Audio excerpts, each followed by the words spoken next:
Today, we're going to dive into the brilliant, and I mean truly revolutionary world of Virginia Woolf. She was one of the most important writers of the 20th century, for sure. But here's the thing, she didn't just write stories. She completely changed how stories could even be told. So I want to start with a question that really gets to the core of everything she did. How do you actually capture the way a mind works? Not just what someone does, but that messy, beautiful, jumping all over the place flow of thoughts and memories and feelings.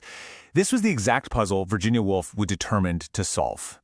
To get at that true feeling of being alive, she knew she couldn't just follow the old literary rules. No way. She had to break them. She had to become a full-on literary rebel. Now, you got to remember, Woolf was writing at a time when the world was changing fast, and she believed that novels needed to change right along with it. She felt that most stories focused only on the outside stuff, the external events. But for her, they were missing the best part of life, everything that happens inside our own heads. So how'd she do it? How did she actually manage to take us all inside the human mind? Well, her solution was this totally radical new technique that, honestly, would change fiction forever. She became an absolute master of what we call stream of consciousness. And what's so cool about this is that it's not about a nice, neat plot. Forget that. It's all about copying the actual flow of our thoughts. You know how one idea just jumps to a random memory, which then sparks a feeling, all in this constant, unbroken, stream? That's it. That's the magic. In her novels, this means we get to experience the world right from inside a character's mind. We literally get to delve into her thoughts, memories, and emotions. It's an incredibly intimate and, really immersive way to read a story. You feel like you're right there. And this experimental style, it allowed her to create some of the most iconic books of the 20th century, all of them just packed with ideas that are still so powerful today. Let's take Mrs. Dalloway, for example. The whole book takes place in just a single day. But by dipping in and out of her characters' minds, Woolf explores decades of memories, all these anxieties about life, and the deep, deep psychological scars left behind by World War I. It's just brilliant how she could tackle these huge themes in such a tight time frame.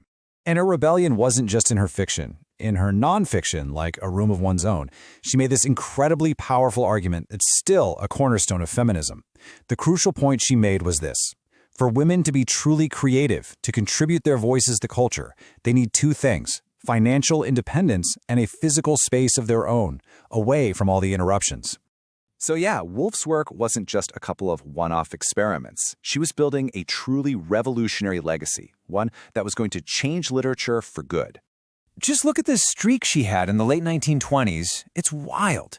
In just a few years, she drops a masterpiece of modernist fiction, then a deep, profound story about family and time, then a completely groundbreaking novel about gender, and a foundational text of feminist criticism. The range she had was just incredible. And we have to spend a second on Orlando. A book about a character who lives for centuries and changes gender? This was wildly ahead of its time. It playfully explores the idea that our identity isn't this fixed, solid thing, it's fluid. And that's a conversation that feels more relevant today than ever. So what you end up with is this immense legacy. She totally redefined what a novel could do by turning the focus inward, to our minds. She gave feminism some of its most essential arguments. And her brave experimental spirit, it continues to inspire countless writers and scholars to this day. So really, here's the main takeaway. Virginia Woolf didn't just write stories. She redesigned the very idea of what a story could be. She re-engineered the whole vehicle of storytelling to better capture the truth of what it means to be alive. She gave literature a whole new language for consciousness itself. And that, it brings us right back to the beginning. Woolf showed us the vast, complex, amazing worlds that exist inside every single one of us. So I'll leave you with this question to chew on. If your life were a novel, what would its inner monologue, that continuous, chaotic, beautiful stream, truly reveal?